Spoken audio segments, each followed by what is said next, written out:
Yes, Did you forget you had to do this because you're so excited about tomorrow night's game? I am excited. You know, the thing in a game like this for this team, questions are answered. I don't think they're going to say, I wonder if they have a talented team. Let's watch. They know. So then the questions about how we play together, how hard we play, how we deal with adversity, how we deal with prosperity, questions will be answered tomorrow. And you're playing against a well-coached team. Tommy does a great job, and a veteran team. So Now, what do you guys have to do to offset that veteran part of what they have? well, we don't, whatever we have in, which isn't much, just do well with what we have. And let's worry about us, knowing that you're going to have to guard. You have to run back first, and then you have to guard them. They're a terrific three-point shooting team. They've got big people. You know, their front line is as big as ours. You know, you got to guard them. They run their stuff. You know, they run their little back screens, and they run their curl cuts, and they get the ball from one side. They do their pick and rolls are really effective, and their guards shoot it. So you can't go under pick and rolls. They'll come up shooting. You know, we got a challenge on our hands. Jay Billis said today that this might be Izzo's best running team since the early 2000s with Cleves and those guys. Yeah, they fly up and down the court, and the guys that are out ahead can make plays, and they have a four-man who can shoot or post. So whether they run them to the block or they trail them, you got to guard people. Like if someone loses a man, there's a three. They're making it. That's how they play. Willie said last year you guys didn't have that go-to guy, the guy you could throw it in and know he was going to get a bucket or make something happen. And the big change is having that guy in Julius now. The teammates know that and sort of feed off knowing that you have a guy you can count on. Yeah, but my thing even to Julius right now, he's had two pretty good games. But that team, they'll know how to take him away. They're going to double team him, and they're going to be really physical, and they're going to sag and make him shoot jumpers. They're going to be really tight. But you got Dakari you can throw it to, and in the post, and even Willie. I mean, you know, we do have some post play, but this probably is a game that, you know, we had our guards go 2 for 11 last game. You know, that can't happen. Not in this game, because, you know, they're not going to go 2 for 11. So at least you got to match them. How familiar are your guys with their players, or you guys just working on it? Yeah, we haven't, you know, I gave them tape after the game of 10 minutes on their iPads of 10 minutes of one of their games, and that's about it. So I'm concerned about us. I watched enough tape. Plus, their team's different. Last year, and watching last year's tapes, I mean, Knicks, they really won at Knicks. They're not playing that way. So they're running more. They're flying up and down the court. They're playing through their guards versus what they did a year ago.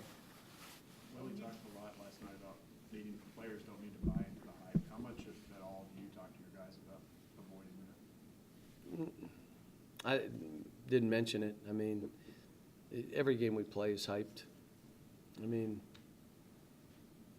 they're making this is a big deal, but it's November. How big a deal is it? You know, it's our next game, and, you know, if you lose, you move on. You learn from it. The greatest thing for us is we've learned from every game we've played so far. Now we just went like this, and now it's okay. Now when it gets like this, how are you now? We're going to find out, and we have time to work on it. Now, when you this early in the year, when you tell the team, whether it's a play or a rotation or something, to do something, how closely do they do it to what you tell them? Well, we were doing some baseline out of bounds stuff, and I told him exactly what to do and put it on the board, and Andrew went the wrong way, my point guard. So I called him back in. We just left the timeout, and you went the wrong way, and I drew it up. That's what you have when you have a bunch of young kids. But we're talking a lot about mental discipline. We're talking a lot about breaking down on defense and offense. We're talking a lot on, you know, sustaining energy and effort and focus, giving the ball up early, getting to the third drive, all kind of stuff that they need. But this is truly going to be a process. That's what it's going to be. What's the most encouraging thing you've seen to this point about this group? That we've gotten better, that we've taken steps up, that they've learned through every game, and then we come in and work on things, and it becomes them. like a guy like Andrew, when I give it to Andrew, it's now his, it's not mine. We made a play out there that I said, hey, if the 5 rebounds, this is what I want you to yell out and do. And about 7 plays later, the 5 rebounded, and he did it. I'm like, wow. You know, so he's thinking. We don't have a team full of those kind of guys, but it's good when your point guard is that way. Now, you mentioned texting back and forth with Izzo, and I know I've seen you guys at recruiting events together, but you've only played one time, I think.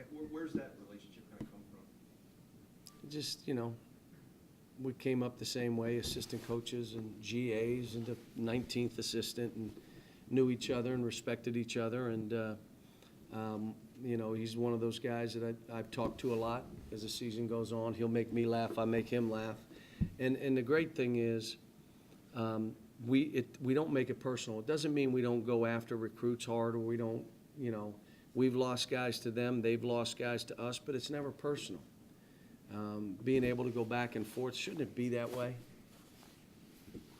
I tell him it's not fair for our team to play this early, and he says forfeit the game, and I said, okay, officially forfeit the game, go shopping in Chicago. I mean, So it's you're saying, not.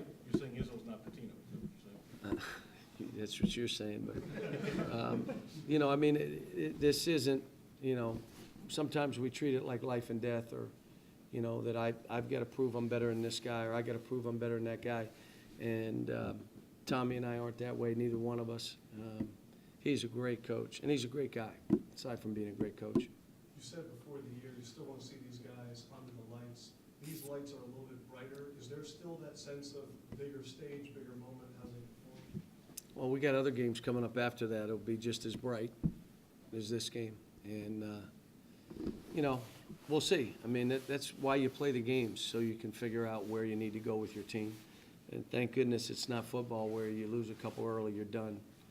Now it's, you know, hey, you get your team right. Keep learning about your team. And we'll see after the game. You know, like I said, I'm encouraged by how we are, but I don't know how that will play out versus a team like Michigan State. James said in September this was a game he was really looking forward to, being a Michigan guy. Any worries about him? I talked to him today a little bit. I thought he's like pressing offensively for no reason. Like he's got the ultimate green light. No reason to press you. You've already established who you are as a player. You don't have to play great every night out. Just about every third night out. You've established who you are. So why would you press? If you don't shoot open shots, I take you out of the game. I think he's the best shooter in the country. Now you got to go in games and do it. With the amount of talent that we have on the floor, would you be surprised if the game goes either way? Oh, yeah, this is like, who knows? I mean, I really, you know, my hope is we play great. That you watch us and you say, man, for 30 practices, for them to play that way, wow. They played hard, they played as a unit. Yeah, they break down, but they scrambled. They didn't stop playing. They had a great presence, great spirit about them, and then we move on. If that's a win or a loss, you know, I'd like it to be a win, but if it's a loss, and I get that from this team, it's the building point that we go from. Because right now, there's so many things we haven't been able to go over and talk about. I can't clutter their minds. Right now, we got very little in. This is who we are. This is all we have. Let's make this work. Last question. Is this how college basketball really should be? I mean, you've always talked about the super conferences and the big teams for the top 5. And this could be a preview for the Final Four. Well, we've had this in the past, and they used to do the grade 8. I remember, matter of fact, we played Kentucky when they had 11 NBA players, and we won, Jerry, just to remind you of that. In Detroit? In Detroit. It was a 2:00 game. But again, these early games, when you got teams like, you know, freshmen and sophomores, is it fair for them to go into that? Now, if they feel good about it, then it's fair. They want to play the game, my guys. Like, they want to see where they are. And, but we'll learn. And that's the best thing about playing early. You can't learn against Popcorn State. You just can't. You don't learn anything. You learn that you're 30 points better, or 40 points, or 50 points, or 57 points. What does it do? But you can learn when you're playing really good teams. You sign them up for these things, right? Yeah, unfortunately, and they'll tell you, I tried to get the dates, I didn't want the date in November this early. So other things we're doing, we're trying to move back so that all the teams get a chance to get their stuff together. But, all right, thanks, guys.